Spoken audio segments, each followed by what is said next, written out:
Hey guys, and welcome to this week's video. Now thank you all very much for understanding why I had to step back and have some time off while I was recovering.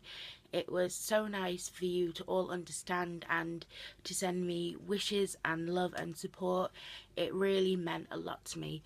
I am slowly getting back. I'm still recovering, I'm still in a lot of pain, but I'm doing much better than I was, which is the main thing, and I'm slowly starting to feel a bit more like myself again, which is great news. But while I am slowly recovering physically, mentally I've had a bit of a hard time.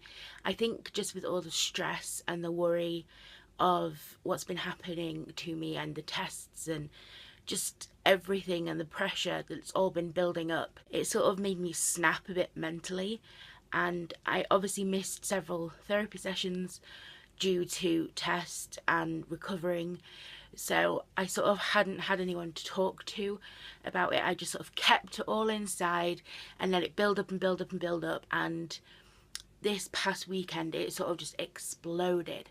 I very nearly, and I mean like, I had to sort of sit on my hands to stop myself physically from self-harming, and I didn't realise I'd got that down again because I was so focused on getting better physically and just doing and focusing all on that and all my energy into that, that I sort of forgot that I also have to look after myself mentally. And while I was so focused on the physical side, my mental side hit a bit of rock bottom.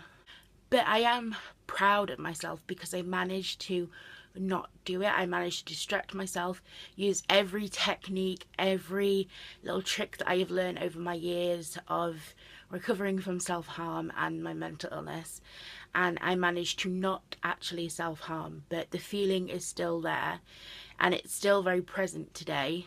So I had therapy yesterday, the first time in a few weeks, and I just talked and I felt so much better for just saying everything that was on my chest and just laying out all my frustrations and what I've been holding back and what I've been hiding, and just admitting that I'm not okay, that right now I'm not doing well mentally or physically, and that I need a bit of help. I think that's the hardest thing to do, admitting when you need help.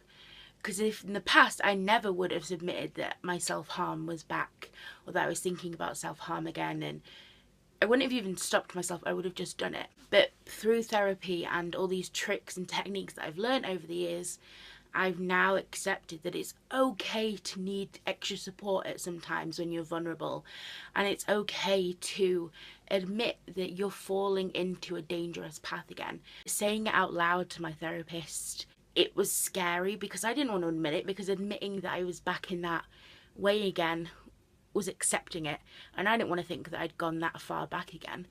But it also felt good to know that, okay, I've admitted it, those feelings are back, but at least I'm aware of them, other people are aware of them, and we can now tackle them. And that's the main point, is admitting when you need help, and it's okay to need someone else. You can't fight it purely on your own. You need other people to have your back and sort of remind you of what you're doing and sort of make sure you're on the right path and not straying off into dangerous territories. And that's what I've done with my therapist, and we're going to work on a way for me to deal with that. And I just felt a lot more safer in and secure in myself after that therapy session, knowing that I have some techniques in place, other people know, and that I'm not okay right now, and that's okay. So I just wanted to update you all on what's going on in my life right now. So physically I'm on the mend, mentally I've hit a bit of a roadblock back down the self-harm route, but haven't done anything yet, and fingers crossed that I will continue to remain strong and deal with that without actually having to turn to that route again. But thank you all so much for being very understanding, and it really does mean a lot to me, and I will hopefully see you next week. Bye guys.